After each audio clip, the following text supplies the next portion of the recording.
नमस्कार दोस्तों, मैं आपका दोस्त बजरंग प्रजापति एक बार पुनः आपके सामने उपस्थित हूं। अमर कथा महाभारत का एक और प्रसंग लेकर। बात उस समय की है यदि युधिष्ठिर अपने धर्म पर नहीं टिके रहते और दुर्योधन को मरने के लिए छोड़ देते, उन्हें बिना युद्ध लड़े ही हस्तिनापुर का सिंहासन मिल सकता था। बात उस समय की है जब द्वैतवन में पांडव अपना वनवास काट रहे थे। उस समय पांडवों को देखने के लिए दुर्योधन के कहने पर शकुनी, कर्ण और दुशासन ने उन्हें देखने की योजना बनाई। राजा धृतराष्ट्र से कहा कि हम घोष यात्रा करना चाहते हैं। उस समय गौएं रमणीक प्रदेश में ठहरी हुई हैं।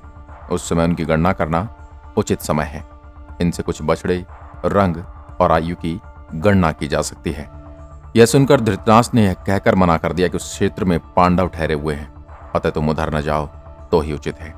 गौओं की गणना के लिए किसी दूसरे विश्वास पात्र व्यक्ति को भेज दें। यह सुनकर शकुनी ने कहा, राजन, हम लोग केवल गौओं की गणना करना चाहते हैं। पांडवों से मिलने का हमारा कोई इरादा नहीं है, और जहां पांडव होंगे उधर तो हम जाएंगे ही नहीं। इस तरह शकुनी ने धृतराष्ट्र को मना लिया और दुर्योधन और शकुनी को फिर मंत्री एवं सेना सहित वहां जाने की आज्ञा दे दी गई। दुर्योधन के साथ हजारों स्त्रियां और उनके भाई सहित सैकड़ों की संख्या में बोझा उठाने वाले लोग भी उनके साथ चले। इस सब लश्कर के साथ दुर्योधन पड़ाव डालता हुआ सर्वगुण संपन्न, रमणीय, सजल और सघन प्रदेश में पहुंच गया।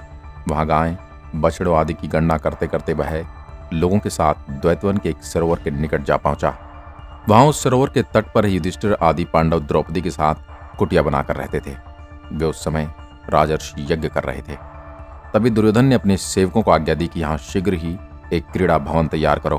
क्रीड़ा भवन का निर्माण करने के लिए जब वे द्वैतवन के सरोवर पर गए और वे जब उनके द्वार में घुसने लगे तो वहां के रक्षक मुखिया गंधर्वों ने रोक दिया, क्योंकि उनके पहुंचने से पहले ही गंधर्वराज चित्रसेन उस जल सरोवर में क्रीड़ा करने के लिए पहुंचकर जल क्रीड़ा कर रहे थे। इस प्रकार सरोवर को गंधर्वों से घिरा देखकर दुर्योधन के सेवक पुनः दुर्योधन के पास लौट आए। दुर्योधन ने तब सैनिकों को आज्ञा दी कि उन गंधर्वों को वहां से निकाल दो, लेकिन उन सैनिकों को उल्टे पांव लौटना पड़ा। इससे दुर्योधन भड़क उठा और उसने सभी सेनापतियों के साथ गंधर्वों से युद्ध करने की ठान ली। वहां प्रारंभ में उसने कुछ गंधर्वों को पीटकर बलपूर्वक वह वन में अपने सैनिकों के साथ घुस गया। कुछ गंधर्वों ने भागकर चित्रसेन को बताया कि किस तरह दुर्योधन अपनी सेना के साथ बलात् वन में घुसा है। तब चित्रसेन को क्रोध आया और उसने अपना भयंकर युद्ध किया। कुछ देर तो दुर्योधन और उसकी सेना रणभूमि में टिकी रही, लेकिन बाद में वो रणभूमि से भागने लगे। दुर्योधन, शकुनी और कर्ण को गंधर्व सेना ने घायल कर दिया। कर्ण के रथ के टुकड़े टुकड़े कर डाले। कौरवों की हार को देखते हुए दुर्योधन के भाई और साथी युद्ध छोड़कर पीठ दिखाकर भागने लगे, लेकिन चित्रसेन की सेना ने दुर्योधन और दुशासन को मारने की दृष्टि से घेर कर पकड़ लिया।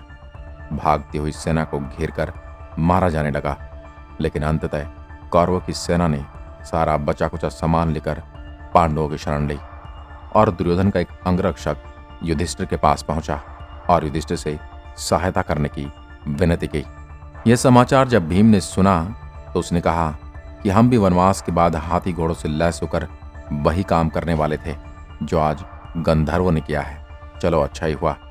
यह सुनकर युधिष्ठिर ने कहा कि यह समय कड़वे वचन कहने का नहीं है। कुटुंबियों में मतभेद होते हैं, लेकिन यदि कोई बाहरी व्यक्ति हमारे कुल के लोगों को पकड़कर या हमारे राजा को पकड़कर बंदी बना ले तो यह हमारे लिए धिक्कार और तिरस्कार की बात है। अतः शूरवीरों, हमारे ही लोग जब हमारी शरण में आकर दुर्योधन आदि को छुड़ाने की प्रार्थना कर रहे हैं तो हमें शरणागत की रक्षा करनी चाहिए। युधिष्ठिर की बात सुनकर भीमसेन निराश हो गए, परंतु उन्हें तो युधिष्ठिर की आज्ञा माननी ही थी। तब पांचों पांडवों ने प्रतिज्ञा ली कि यदि गंधर्व लोग समझने बुझाने पर कौरवों को नहीं छोड़ेंगे तो हम गंधर्वों का रक्तपात करने से भी पीछे नहीं हटेंगे। यह प्रतिज्ञा सुनकर कौरव सेना और उनके कुल में जी आया। गंधर्वों ने युधिष्ठिर की शांति वार्ता को ठुकरा दिया और कहा कि हम युधिष्ठिर या पांडव नहीं हैं जो अपनी औरतों की बेइज्जती को बर्दाश्त कर सकें, इसलिए हमें ज्ञान न दें, हमें इनसे छुड़ाने की कोशिश न करें। तो उसके पश्चात जब गंधर्वों ने शांति वार्ता को ठुकरा दिया तो भयंकर युद्ध हुआ। अंत में जब अर्जुन ने दिव्यास्त्रों का संधान किया, अर्जुन के इस अस्त्र से चित्रसेन घबरा गया तब उसने अर्जुन के समक्ष पहुंचकर कहा, मैं तुम्हारा सखा चित्रसेन हूं। अर्जुन ने यह सुनकर दिव्यास्त्र लौटा लिए।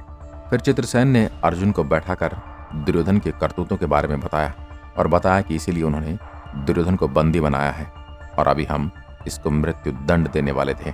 चित्रसेन ने कहा, वीर धनंजय, दुरात्मा दुर्योधन और पापी कर्ण का अभिप्राय मुझे पहले ही पता चल गया था, इसलिए मैं यहाँ पूरी तैयारी के साथ आया था और इसलिए मैंने इनकी यह हालत भी कर दी है।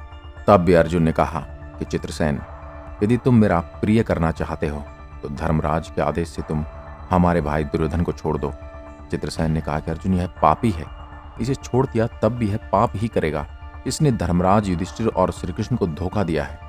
चित्रसेन कुछ देर रुकने के बाद कहते हैं कि अच्छा चलो, पहले हम युधिष्ठिर को इसके छल के बारे में बताते हैं, फिर वह जो निर्णय करेंगे हमें स्वीकार होगा। चित्रसेन ने जब युधिष्ठिर से बात कही और उन्होंने बताया कि किस तरह यह पापी दुर्योधन आपका ही अहित करने यहाँ आया था, इस पर भी युधिष्ठिर ने चित्रसेन से दुर्योधन, दुशासन और अन्य कौरवों सहित सभी स्त्रियों को छोड़ने का आदेश दिया। फिर दुर्योधन आदि कौरवों को गंधर्वों ने युधिष्ठिर को सौंप दिया। युधिष्ठिर सहित सभी पांडवों ने दुर्योधन, दुशासन और सभी को वहां से मुक्त कर दिया। दुर्योधन ने भरे मन से युधिष्ठिर को प्रणाम किया और लज्जित होकर अपने नगर हस्तिनापुर लौट गया। सोचिए, यदि युधिष्ठिर आदि पांडव यह काम नहीं करते तो दुर्योधन आदि कौरवों को गंधर्व बंदी गृह में ही मार देते। इससे पांडवों के बीच का सबसे बड़ा कांटा निकल जाता। तब भविष्य में किसी भी प्रकार का युद्ध नहीं होता।